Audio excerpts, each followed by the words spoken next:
you feeling, my nigga? Shit, like new money. What's up, baby? Get your sauce right, Snow. What's up, baby? Talk to me, I'll talk back.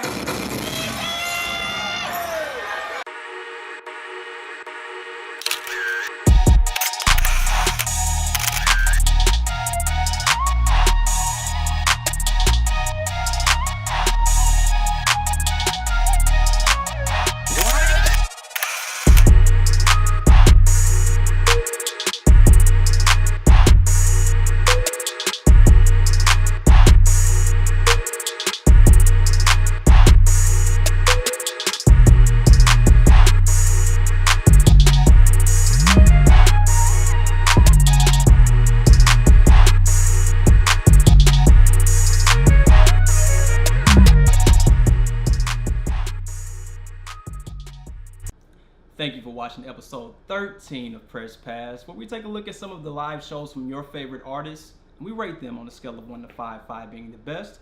My name is Calvin. I'm a photographer.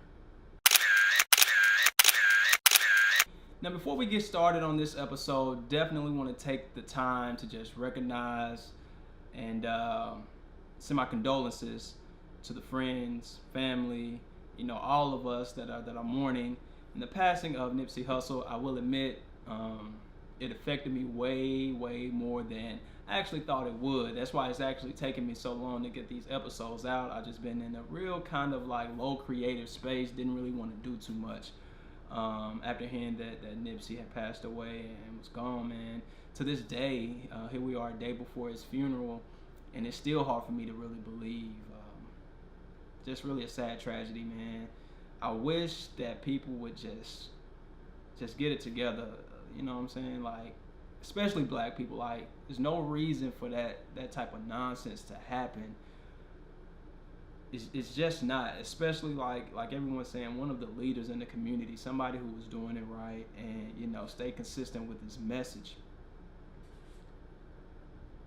My advice, like, people, raise your kids right. Quit having kids if you can't take care of them, because they grow up to be crazy people who do stupid stuff to people that matter. If you can't afford to raise your kid, or if you don't have time to raise your kid, quit smashing raw, bruh. Just stop. I mean, because we're going into a different phase. This next generation that comes after us, man, is going to be really important to making sure that what we're trying to build here in this day and time moves forward. And I'm really talking to people that's in my age group, because we're the ones that's having kids now. I know we've been having kids, and people are having kids younger and younger these days, but at the same time, we gotta get this shit together. It's nonsense. It's too much. We so busy fighting ourselves that we miss the big picture. White people ain't gotta kill us no more, because we killing ourselves. Even though they still are, they don't have to.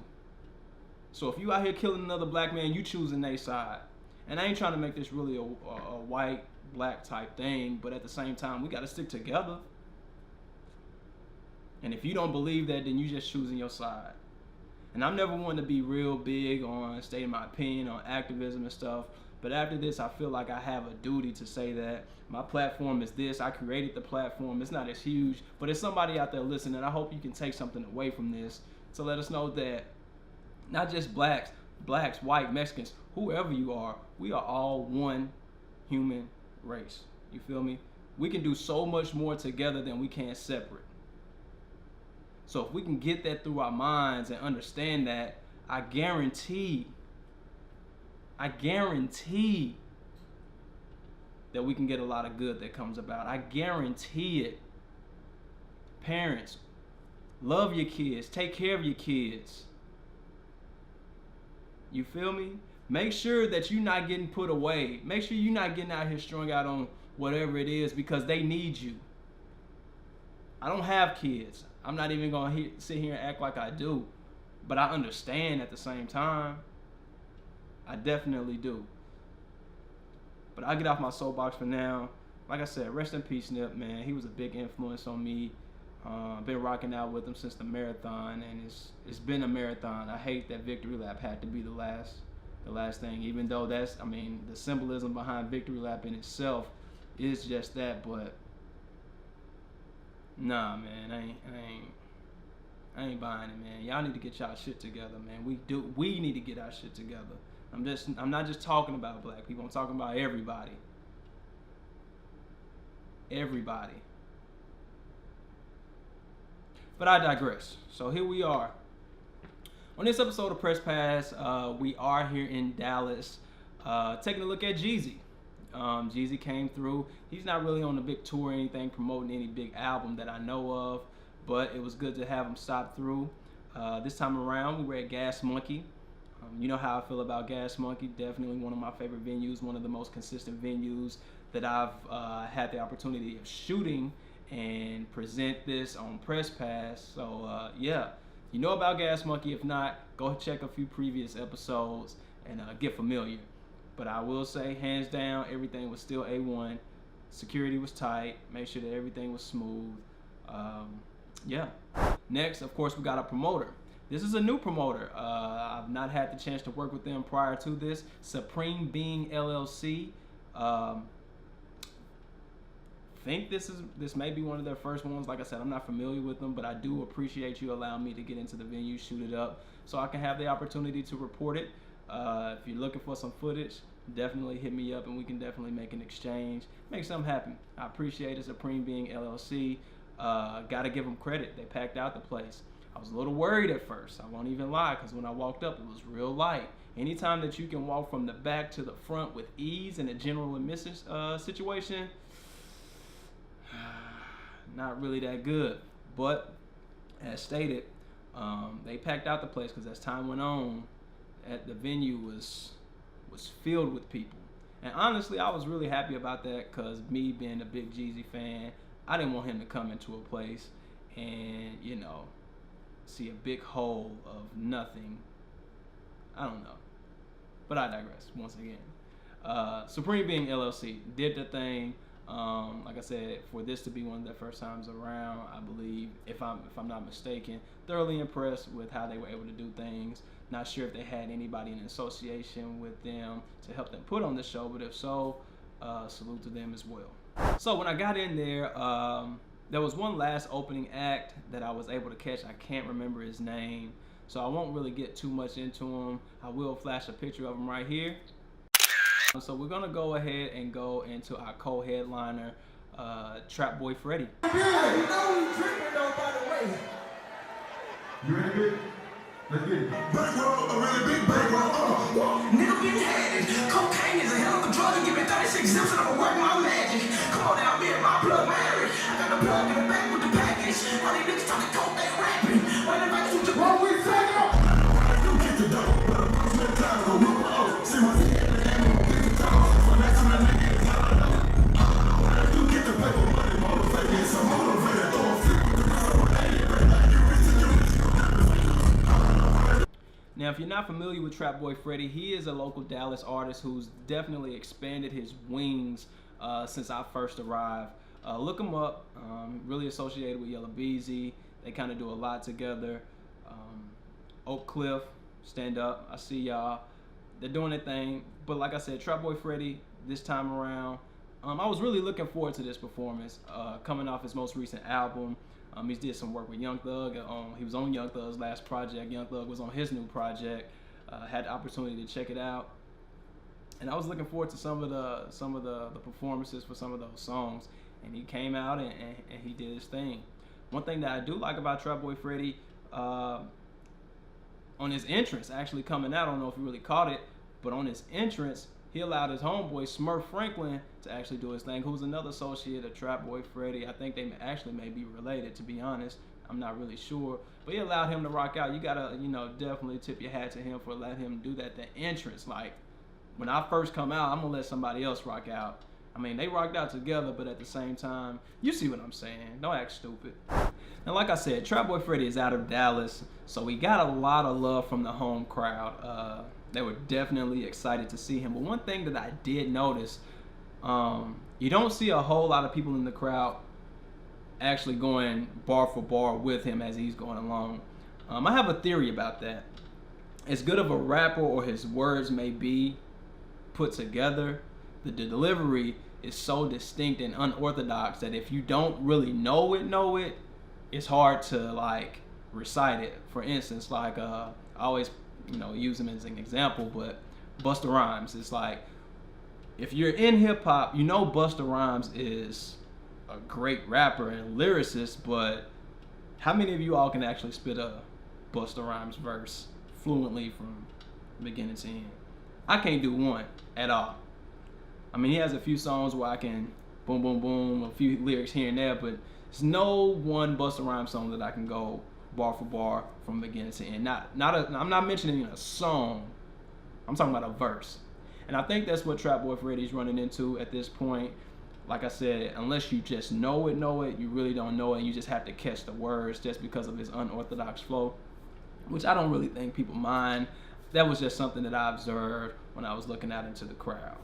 Now, the last thing I want to know about Trapboy Freddy's set, that I was actually really surprised. I wasn't expecting to see this. He had a drummer on stage. Who did one of the songs. I forgot the name of the song, but if you're from Dallas, if you're from Texas, then you know the song. And he just kind of did a remake, Dallas Classic. And he had the drummer actually out there doing this thing. Check it out.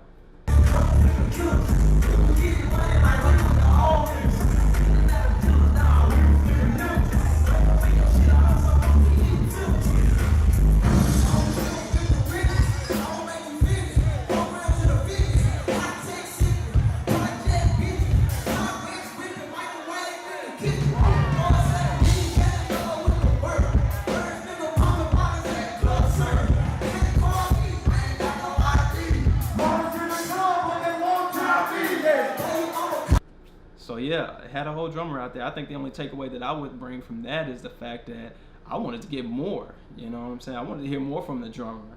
Maybe even bring a guitarist, bass player in or something like that. Go ahead and go full throttle.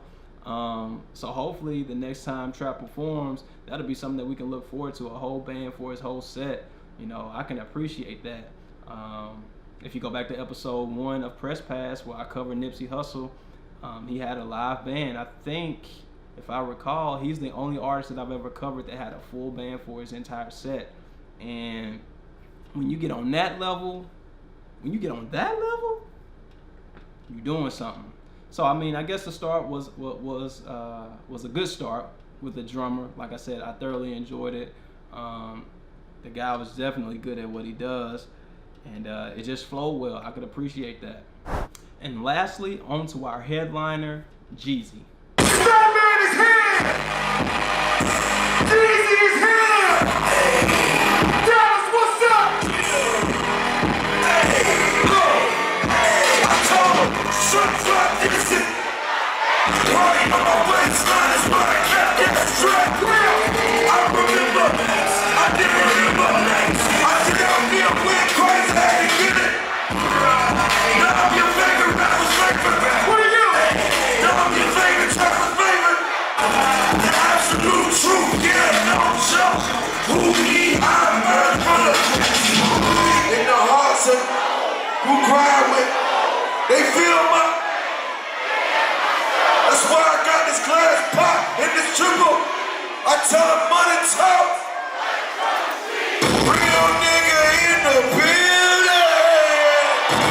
Now, if you've been keeping up with Press Pass, you know that I had the opportunity to check out Jeezy sometime last year, maybe last summer, for the 97.9 The Beat car show, dub car show that came through Dallas. And that was sort of like more of a festival type vibe because they had a lot of big name artists actually doing sets. So he wasn't the main focus, even though he was the headliner for that one. A lot of people were there to see a whole lot of different people as well. But what can you say about Jeezy? If you're a Jeezy fan, then you're gonna come see Jeezy every time. Going in, I honestly thought, okay, I just saw Jeezy not too long ago. It's not gonna be that great again. But I won't even lie, I got in there and it was like the first time that I saw him again, and thoroughly enjoyed myself again, and I'm sure the crowd did too, because they were on word for word for every song, and he didn't even perform all of the hits. I think people fail to realize how many hits Jeezy has, because he went for at least an hour a whole hour and didn't make it through all of his hits. Fuck the catalog, I'm just talking hits. Now, one thing that I did like about Jeezy said as well, you know, I'm a big advocate of get your ass off the stage if you ain't getting paid. Security did a really good job of getting people off the stage and clearing it. Granted, there were a few people on there, but they had boundaries, and security was making sure they stayed behind those boundaries as well. It was a bunch of big dudes on stage, so if you was trying to get hemmed up, should have hopped on, because they was here for it. So I could appreciate that he had the opportunity, you know, to cover the whole stage. Granted, it wasn't a lot in terms of production, and me personally, I just think that, you know, it's really hard to say this, but I think Jeezy is considered a legacy act at this point. I don't think a lot of his newer music is really sticking like it used to, but his old music is so timeless and so like nostalgic that people are still gonna come out to see it regardless. You know what I'm saying? They just want to see Jeezy do his thing, and I think that was how it was with me. So, like I said, it wasn't a whole lot in terms of production with the stage and the set or anything like that. It was just him just feeding off the energy from the crowd. And one thing I can appreciate is the fact that he did go hard. I'm proud to say that I was around and was, you know, caught up when he first came around, because you just kind of appreciate these moments. I was almost like a kid in the candy shop in the photo pit, being able to take photos of him. I had to remind myself, nigga, you need to take some pictures and quit rapping all the words. But I couldn't help it. So I got a few, just a few. Hope you enjoy them. So all in all, I'm gonna have to give this show a 4. Like I said, it wasn't a whole lot going on in terms of things to see per se. You're really just there for the acts, and for some that was good enough. Like I said, I'll give it a 4 just off the strength of that, and the energy was nuts in there. And I was a fan, been a fan, so yeah, I was pleased. So with that being said, we're gonna get out of here. I appreciate you watching once again. We're just gonna continue to get greater and greater and greater. I appreciate you for tuning in, but make sure you like, make sure you comment, subscribe, and share. Tell everybody you know about it. Come check us out here at Press Pass Nosboh Vision. Subscribe, subscribe, subscribe. Before we get out of here, rest in peace once again, Nip Hussle the Great. Make sure y'all on y'all shit from here on out, man. This man has done something. He sparked something in me that makes me want to do like a few more greater things than I think I've already done. So I got a few things in the works, so stay tuned. I'll be sure to make sure I keep you all posted when that comes along. But with that being said, I appreciate you for tuning in. Once again, this is Press Pass, and we out.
I'm just fine. 12:45.